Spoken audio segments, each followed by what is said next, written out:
Hi mga mi, samahan nyo naman kami sa aming panibagong ganap ngayong araw.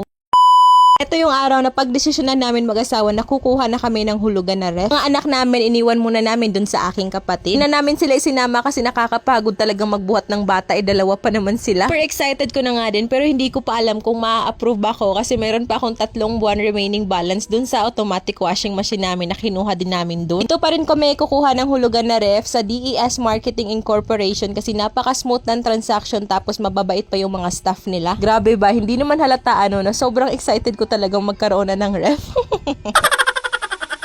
Ayun, pagkapasok namin, diretso na agad tingin sa mga ref kung ano yung magugustuhan namin mag-asawa. Nagustuhan ko din talaga sana tong LG, kaso lang naliliitan ako sa freezer niya. Lumipat muna ako dito sa Panasonic kasi alam niyo naman, ito din talaga yung pinaka-trusted na brand kapag kausapang refrigerator. Yun nga lang, dahil mag-aalas 5 ng hapon, magko-close na sila, kaya magka-canvas na lang din kami kung saan kami makakamura. Ito kami nagawi sa mall kung saan kami madalas na pumupunta. Marami din kasi silang stocks dito at marami ding mapapagpilian na brand. Alang nung naitanong namin tong Panasonic na same model lang din dun sa DES company, Diyos ko day, mas mahal sa kanila dito ng 6,000 lang naman. Pinagulat ako sa presyo nila dito kaya lumabas kami agad ng aking asawa. Shout out po di ay Mandawi Foam and Miss Home Credit. Anyway, eto, kinabukasan pagkabalik namin dito sa DES company, diretso na agad fill up ng form. Hindi naman daw akong kumuha ulit ng hulugan as long as magbabayad ako agad dun sa monthly due date ko sa aking automatic washing machine. Habang busy pa ako, eto yung asawa ko, inaaliw-aliw niya muna yung kambal dyan sa TV. Napakadali lang din kumuha ng hulugan dito. Isang valid ID lang yung kailangan, 2x2 picture at isang co-maker. Napakamumura lang din ng mga appliances nila dito. Tapos, ang swerte ko nga din kasi no down payment needed.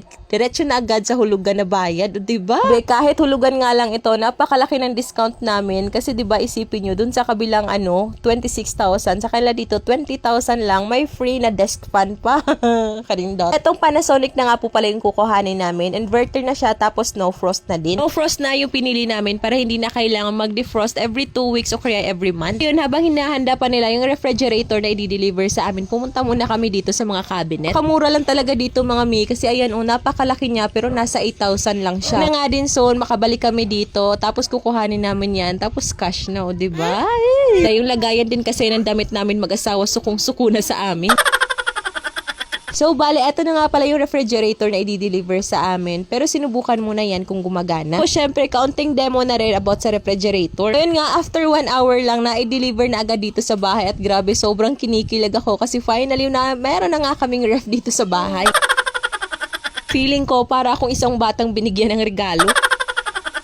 Sino ba naman kasing nanay ang hindi matutuwa? Lahat naman siguro gustong-gusto talagang magkaroon ng refrigerator. Okay lang yan, kahit hulugan, basta alam mo naman sa sarili mo na responsable kang magbabayad. Ito na nga mga mi, yung pangalawang best friend ko sa bahay na magbabawas stress ko kung ano yung uulamin sa araw-araw. Thank you so much, Lord, palagi. Ito nga pala yung itsura ng loob ng freezer. Yung isa sa nagustuhan ko sa ref na to kasi malaki yung freezer niya. Kilig talaga ako, hindi ko talaga maitago yung tuwa sa puso ko. Tapos ito nga din pala yung itsura ng sa baba. Medyo malaki din talaga ang refrigerator na to. Liit na ref lang sana yung kukuhanin namin kaso hindi talaga namin bet yung maliliit na refrigerator nila doon. Imagine na din talaga ako dyan mga may na matutuloy na nga yung ref refill ko at hindi na hanggang imagination na lang. Ayun, kinabukasan na nga rin pala ito, umalis kami ng aking asawa para makapag-grocery na at makapag-refill na nga sa ref namin. Huy! Pagkadating namin dito sa mall, Diyos ko dahil kinikilig na naman nga ako. Siyempre, hindi pwede yung kuha lang ng kuha kasi hindi naman tayo mayaman, Diyos ko dahil. Saan pa rin magtimpi sa pagdadampot para hindi lumagpas sa budget na inilaan natin para sa pagko-grocery. Na nga din soon, maranasan natin mag-grocery na hindi natin kailangan tignan kung magkano nga ba yung aabuti. Bilang walang katapusan yung sana natin kaya wala tayong karapatang mapagod at magpaupo-upo lang dyan sa tabi-tabi kasi ambisyosa tayo. Anyway, nakakita nga ako nitong Coco Crunch mga mi, naisipan kong bumili ng isa kasi isa to sa pinakagustong-gusto kong matikman nung bata pa ako. Haluan siya ng fresh milk at gusto ko nga iparanas yan sa mga anak ko para mag-heal rin kahit papaano yung inner child ko. Char! Hindi ko nga din alam mga mi, bakit kumuha pa ako ng mga ganyan. Siguro naninibago dahil may ref na nga kami. Diyos ko, dahil kaloka ka ha? Anyway, pagkatapos kong makuha yung mga daily needs talaga namin, eto naman mga pang-snack na mga bata. Tapos kumuha na rin ako ng fresh milk para panghalo doon sa Coco Crunch na binili ko para sa kanila. O syempre, makakalimutan ko din ba naman itong paborito ng aking asawa na tikoy. So ayun, eto na nga pala lahat ng mga pinamili namin mga may. Medyo kabado 20 din, baka lumagpas sa nakalaan na budget namin. Diyos ko, dahil Kaya medyo nag-aalangan ako, ilagay yan lahat dyan sa may cashier. Una ko muna yung mga pinaka-importante talaga na kailangan naming bilhin.